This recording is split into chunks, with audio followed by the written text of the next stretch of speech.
नमस्कार, आप सभी लोगों का स्वागत है यूथ अध्ययन के चैनल में। एक बार फिर से मैं आप सभी लोगों की भारी डिमांड पे अब आपके बीच इंग्लिश का पार्ट 1 लेके आ गया हूँ। पार्ट 1 का जो पहला क्वेश्चन है, she has been studying dash 2 hours. देखिए, ये जो सेंटेंस है ये प्रेजेंट परफेक्ट कंटिन्यू टेंस के रूप में बताया गया। अगर मैं बात करता हूँ प्रेजेंट परफेक्ट कॉन्टिन्यूस टेंस की, तो इसमें दो प्रीपोजिशन का हमेशा यूज होता है, सिंस और फॉर। आपने याद रखना है, जब भी टाइम, जैसे यहाँ पे 2 आवर्स दिया है, 2 आवर्स जो है वो टोटल टाइम बताया गया है। जब भी टोटल टाइम दिया होगा तो हमेशा फॉर आएगा, ये आपने याद रखना है। और जब किसी काम को हम स्टार्ट करते हैं तो हमेशा सिंस आएगा। तो यहाँ पे जो है she has been studying for 2 hours, क्योंकि यहाँ पे टोटल टाइम दिया है। अगले क्वेश्चन की दोस्तों बात करता हूँ, और अगला क्वेश्चन बोला है choose the correct one word of following. मतलब कि एक वर्ड आपको इसमें से चुनना है। An artificial water body made by man, मतलब कि ऐसी कृत्रिम वाटर बॉडी जिसको मानव के द्वारा बनाया गया है। तो देखते हैं स्विमिंग पूल। स्विमिंग पूल को जरूर मानव के द्वारा बनाया गया और एक वाटर बॉडी ही है। सी जो है ये मानव के द्वारा नहीं बनाया, तो सी बिल्कुल नहीं होगा। रिवर जो है वो प्राकृतिक है, और ओशियन भी नेचुरल है, महासागर भी नेचुरल है। तो इसका जो राइट आंसर होगा वो स्विमिंग पूल होगा। तो ये बहुत ही आसान है इसको देखना और इसको पहचान। अब अगले क्वेश्चन की मैं बात करता हूँ। Select the correct plural of calf. Calf क्या होता है? काफ होता है जी गाय का बछड़ा। काफ होता है गाय का बछड़ा। और अगर मैं कहूँ प्लूरल के बारे में, तो नाउन भी दो प्रकार के होते हैं। नाउन जो होते हैं, जो एक होता है सिंगुलर और दूसरे होते हैं प्लूरल। देखिए, सिंगुलर और प्लूरल जो है, नंबर्स जो है वो दो टाइप के होते हैं, सिंगुलर और प्लूरल। अगर मैं बात करता हूँ, जब भी किसी नाउन के अंत में एफ या एफ ही होगा, आपने दोनों बातें याद रखनी है। जब भी किसी नाउन के अंत में एफ या एफ ही होगा, तो आप इस एफ या एफ ही को काट के उसके पीछे क्या लगेगा? We E S. याद रखना, जब भी किसी नाउन के अंत में एफ या एफ ही होगा, तो आप उसके पीछे क्या लगा देंगे? उसको काट के एफ वी ई एस। तो आपने यहाँ पे एफ को काट दिया और क्या लगा दिया? C A L V E S आपको इस ऑप्शन में दिख रहा है। तो इसका राइट आंसर आ जाएगा काफ्स। अगला क्वेश्चन है pick the odd one out की, मतलब में से इसमें से जो है अलग कौन सा है। तो देखिए, मध्य प्रदेश एक राज्य है, बिहार एक राज्य है, इंडिया एक देश है, और पंजाब भी एक राज्य है। तो अलग क्या है? 3 राज्य है और एक देश है। तो इंडिया क्या है इसमें? तो एक ऑड वन आउट है। तो इसका राइट आंसर आ जाएगा इंडिया। देखिए, टेट परीक्षाओं में जो अंग्रेजी पूछी जाती है वो, मतलब कि आपका बेस जो है कैसा है इंग्लिश में, वैसी पूछी जाती है। अगला क्वेश्चन है माई class teacher prefers coffee dash T.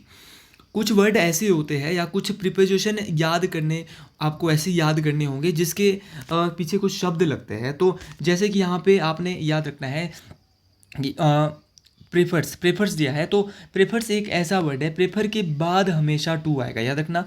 तो यहाँ आएगा my class teacher prefers coffee to tea. तो आपने याद रखना है, जब भी प्रेफर होगा तो हमेशा उसके बाद क्या आएगा? तो टू प्रिपोजिशन का यूज होगा। टू प्रिपोजिशन का यूज, जैसे कुछ और वर्ड भी है, जैसे सीनियर होगा तो सीनियर के बाद भी हमेशा टू आएगा। जूनियर होगा, जूनियर के बाद भी टू आएगा। सुपीरियर के बाद टू आएगा। इंटीरियर के बाद टू आएगा। स्टेरियर के बाद टू आएगा। तो इन सभी प्रिपोजिशन के पीछे, इन सभी वर्ड्स के पीछे जो प्रिपोजिशन आएगा वो क्या होगा? टू का यूज होगा। अगले क्वेश्चन की मैं बात कर रहा हूँ। Antonym of the word continue. आपने याद रखना है, ये सारे वर्ड, सीनियर है, जूनियर है, सुपीरियर है, इंटीरियर है, इनके बाद हमेशा क्या आएगा? टू आएगा। Antonym of the word continue. Continue का एंटोनियम जो है, अपोजिट जो है वो क्या है? तो कंटिन्यू होता है लगातार। तो इसका क्या होगा? डिसकंटिन्यू। तो डिसकंटिन्यू कंटिन्यू का एंटोनियम वर्ड होगा। ये भी आपने याद रखना है, कई बार पेपरों में पूछ लिया गया है आसान वे में। अगले क्वेश्चन की मैं बात कर रहा हूँ। Who wrote this book. इस एक्टिव वॉइस को, ये एक्टिव वॉइस में दिया, इसको हमें पैसिव वॉइस में बदलना है। हु यहाँ पे सब्जेक्ट है और रोट जो है एक सेकंड फॉर्म यहाँ पे बताई गई है। ये जो सेंटेंस है ये पास्ट इंडेफिनिट टेंस में बताया गया और इसको पैसिव वॉइस में हमें बदलना है। तो पैसिव वॉइस में हमें इसे बदलने के लिए जो वी वर्ब का यूज करना होगा, जो कि सेकंड, तो वी की जो सेकंड फॉर्म है वो वाज या वर होगी। तो वाज या वर यहाँ पे जो है इसी में दिया है। By whom was this book written. Kalidasa wrote the play Shakuntala. The Kalidasa wrote the play Shakuntala भी यहाँ पे एक्टिव वॉइस को पैसिव वॉइस में ही चेंज करना है। यहाँ पे ये सेंटेंस पास्ट सिंपल टेंस में लिखा हुआ है। तो वाज, यहाँ पे वाज बीइंग याद दिया है। तो बीइंग हमेशा कब आता है? बीइंग आता है जब कॉन्टिन्यूस को हम पेशी में बदलते हैं। तो बीइंग नहीं आएगा, तो क्या आएगा? The play Shakuntala was written by Kalidas. अगले क्वेश्चन की बात करते हैं। Raja is a honest boy. Article हमेशा जो है टेट परीक्षाओं में पूछे जाते हैं। तो इसको हॉनेस्ट नहीं पढ़ेंगे, ऑनेस्ट पढ़ेंगे। और जब भी स्वर की, स्वर की आवाज़ आएगी। स्वर जो है वो 11 होते हैं हिंदी भाषा में, अ आ इ ई, ये सारे के जब भी स्वर की आवाज़ आएगी तो हमेशा क्या लगाएंगे आप, ए एन लगाएंगे, एन लगाएंगे। और जब भी व्यंजन की बात आएगी तो हमेशा क्या लगाएंगे, ए लगाएंगे। ये मेरा जो है तथ्य आपने याद रखना है और ये बिल्कुल सही हो जाएगा। ऑनेस्ट को हम ऑनेस्ट पढ़ते हैं, क्या पढ़ते हैं, ऑनेस्ट। तो honest, Raja is A honest boy, तो ऑनेस्ट मतलब ओ आ रहा है इसमें पीछे, तो क्या आ जाएगा, राजा इज एन ऑनेस्ट बॉय। तो आपने याद रखना, हॉ नहीं आ रहा है, ये ऑनेस्ट पढ़ते हैं हम इसको, तो ऑनेस्ट आएगा। ऑनेस्ट में क्या आएगा, एन आएगा। और जब भी दा कब आएगा, जब हम किसी स्पेशल चीज़ की, स्पेशल पर्सन की, एक व्यक्ति की बात कर रहे हैं तो क्या आएगा, दा आएगा। ये आपने याद रखना है, मोस्ट इंपॉर्टेंट। अगला आर्टिकल है he is A orphan. He is A orphan, orphan यहाँ पे दिया है और ओ इसमें आ रहा है, ऑर्फन नहीं है। आर जो है इसमें ऑफन पढ़ेंगे, क्या पढ़ेंगे, ऑफन। आर जो है साइलेंट हो जाएगा तो an, he is an often. It is not dash such being, B आ रहा है, बीइंग ए आएगा, क्योंकि बी का क्या है, बी एक व्यंजन है, बॉ एक व्यंजन है, बिग प्रॉब्लम। तो it is not such a big problem as you think. तो आपने ये भी याद रखना है। अगला है he is a European, U आ रहा है, he is a European, he is an. तो ये आप कमेंट बॉक्स में बताएंगे क्या इसमें यूरोपियन में यो आएगा, ए आएगा। ये बहुत बार आ चुका है, तो इस बार टेट परीक्षा में ये आ सकता है ये article, he is A dash European. तो आपने ये भी देख लेना है दोस्तों, इंपॉर्टेंट है। Dash ladies are not Indians. अब जो लेडीज है वो एक प्लूरल नाउन है, प्लूरल नाउन है, तो प्लूरल नाउन में जो है वो कभी भी वो दिस और डैड का यूज नहीं होगा, ये आपने पहले याद रखना है। तो एनी तो यहाँ पे बिल्कुल नहीं आएगा, तो इसका राइट आंसर आ जाएगा दोज। तो those ladies are not Indians, क्योंकि दोज का यूज जो है वो प्लूरल काउंटेबल नाउन के लिए हमेशा किया जाता है। अगर मैं अगले क्वेश्चन की बात करता हूँ, dash is a different form of. अब यहाँ पे ऑक्सिलरी जो सिंपल वर्ब जो होती है, इसमें जो क्या आएगा, तो इसका जो राइट आंसर आएगा जो मुझे लग रहा है, तो ये आएगा ईच स्टूडेंट। देखिए राइट आंसर जो आएगा, each student is different from other, तो ये राइट आंसर है। अब कुछ स्पेल्ड वर्ड आपसे पेपर में पूछे जाते हैं अंग्रेजी में। सबसे पहले बात करते हैं एकोमोडेशन। एकोमोडेशन की जो सही स्पेलिंग है लिख लेनी है, इसकी आपने प्रैक्टिस करनी है, क्योंकि टेट परीक्षा में 3 से 4 बार पूछी जा चुकी है। इसकी जो एकोमोडेशन की जो राइट स्पेलिंग है वो है ACCOMMODATION। तो एकोमोडेशन की राइट स्पेलिंग। अगली अनफॉरगेटेबल, अनफॉरगेटेबल की बतानी है आपने राइट स्पेलिंग। तो अनफॉरगेटेबल की जो राइट स्पेलिंग है वो कौन सी है, ये UNFORGETTABLE। कौन सी है, UNFORGETT आएगा, ABALE। ये आपने बहुत आसान है ये, तो अनफॉरगेटेबल की ये वाली होगी। अब टुमारो भी बहुत ज़्यादा पूछे गई, और अक्सर क्या होता है कि बच्चे टुमारो की भी कभी गलत कर देते हैं। तो टुमारो की है TOMORROW, ये किसकी है, टुमारो की राइट स्पेलिंग है। अगला है मेंटेनेंस। मेंटेनेंस की जब मैंने एक बार एग्जाम दिया था तो मेरे से भी पूछी थी और मेरी ठीक भी हो गई थी। मेंटेनेंस की जो सही स्पेलिंग है वो MAINTENANANCE। तो लिख लेनी है ये सारी, बहुत इंपॉर्टेंट है। अगर आप इनको लिख रहे हो तो आपका फ़ायदा होने वाला है। अगली है डिफेंस। डिफेंस की बतानी है, तो डिफेंस की जो है वो, डिफेंस की जो होगी वो कौन सी होगी, तो इसकी होगी DEFIANCE। तो इन पांचों स्पेलिंग को आपने देख लेना है। और हर पार्ट, अगर आप चाहते हो इंग्लिश का पार्ट 2 भी लाया जाए तो ENG पार्ट 2 आप यहाँ पे ज़रूर बताएं। अगले क्वेश्चन की मैं बात करता हूँ। अब यहाँ बताना है choose the word opposite meaning, कि भैया ऑपोजिट मीनिंग आपको बताना है। तो यहाँ पे दिया है सेलेशियल। सेलेशियल का बताना है, तो सेलेशियल का जो होता है वो होता है अर्थली। सेलेशियल होता है खगोलीय वस्तु, शायद सेलेशियल होती है, इसको क्या बोलेंगे, अर्थली। तो सेलेशियल का जो अपोजिट होता है वो क्या होता है, अर्थली। ऑब्सक्यूर यहाँ पे दिया है, तो जो ऑब्सक्यूर दिया है इसका जो होगा वो क्या होगा, फेमस। तो ऑब्सक्यूर का जो अपोजिट वर्ड है वो फेमस होगा। इम्प्लूसिव, इम्प्लूसिव का जो होता है, इम्प्लूसिव का होता है कॉशियस। क्या होगा, कॉशियस। इम्प्लूसिव का क्या होगा भाई, कॉशियस होगा। कैप्टिवेट, कैप्टिवेट का क्या होगा, तो कैप्टिवेट का होगा रिपल। याद रखना है, कैप्टिवेट का जो अपोजिट मीनिंग होता है ना दोस्तों, वो क्या होता है, रिप। अगले क्वेश्चन की बात करते हैं। अगला बोलता है choose the correct meaning of given idiom phrase out of the alternatives ABCD। देखिए ये बोल रहा है कि भाई इडियम बताइए, इडियम या फ्रेज बताइए। तो to serve out, to serve out का मतलब होता है सेवा करना, तो इसका जो राइट आंसर होगा टू रिलाइड।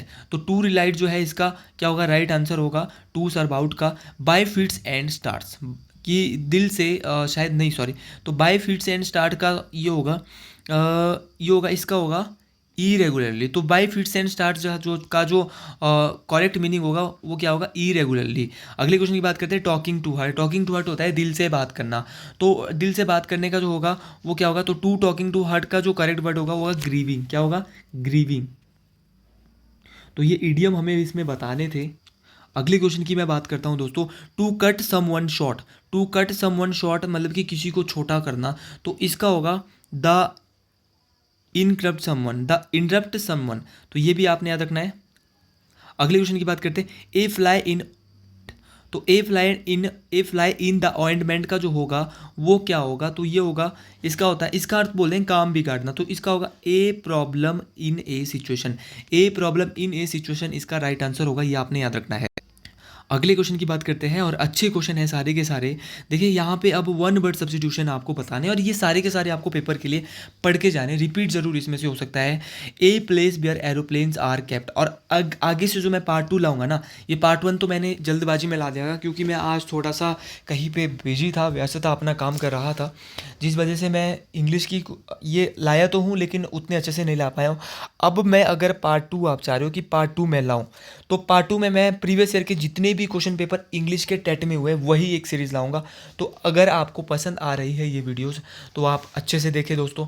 तो अगला जो यहाँ पे बोला है, a place where aeroplanes are kept, मतलब कि उसे क्या कहते हैं जहाँ पे एरोप्लेन रखे जाते हैं, तो इसे कहते हैं हैंगर। ये देखिए क्या बोलेंगे, हैंगर। अगले क्वेश्चन की बात करते हैं।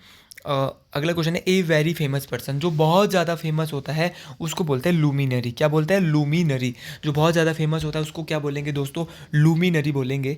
अगले क्वेश्चन की बात करें, और अगर आपको ये भी चीज़ें पसंद आ रही है तो आप कमेंट बॉक्स में दिल से, आज आपको ना वाई देना है ना सुपर देना है, अपने दिल से कमेंट दे अगर आपको अच्छा लग रहा है। भाई इंग्लिश जो है मेरा खुद का भी उतना अच्छा नहीं है, लेकिन मैं फिर भी कोशिश कर रहा हूँ कि आपके बीच में जितना मुझे इंग्लिश आता है मैं उतना आपके बीच ला सकूँ, और जो प्रीवियस ईयर के जो क्वेश्चन पेपर इंग्लिश के हैं जो आपके पास नहीं है उनको डिस्कस कर सकूं। तो इससे मेरा भी फ़ायदा है और आपका भी फ़ायदा है, क्योंकि इंग्लिश कहीं ना कहीं हमें एग्जाम में जो है वो काम आने वाली है, टेट परीक्षाओं में। अगले क्वेश्चन की बात करता हूँ, dead without having made a valid. बोल रहा है कि dead without having made a valid bill. तो dead without having made a valid bill का जो वन वर्ड सब्स्टिट्यूशन होगा वो होगा इंटेस्टेट। क्या बोलेंगे, इंटेस्टेट। ये भी आपने याद रखना है। तो dead without having made a valid bill का जो वन वर्ड सब्स्टिट्यूशन होगा वो होगा इंटेस्टेट। अगले क्वेश्चन की बात करते हैं, one leading and unsettled life. तो one leading and unsettled life को क्या बोलेंगे, तो इसको बोलेंगे वेगा बॉन्ड। क्या बोलेंगे, वेगा बॉन्ड इसको बोलेंगे। One leading who unsettled life को क्या बोलेंगे, वेगा बॉन्ड। तो आपने ये अपने आप याद रखना है कि वन सेटल्ड लाइफ जो है, one leading and unsettled life है, इसको क्या बोलेंगे, वेगा बॉन्ड। अगले क्वेश्चन की बात करते हैं और धीरे धीरे हम, ये जो है वीडियो वो छोटी बन गई थी। तो एंटोनियम ऑफ ग्रेगियस। तो ग्रेगियस का एंटोनियम बोलना है, तो ग्रेगियस का जो ग्रेगियस का जो एंटोनियम होगा वो क्या होगा, तो इसका जो सही एंटोनियम होगा वो होगा प्लेन। क्या होगा, प्लेन जो है इसका वो क्या होगा, सही एंटोनियम होगा। अगले क्वेश्चन की बात करते हैं, one word substitution, a sea abounding in island is.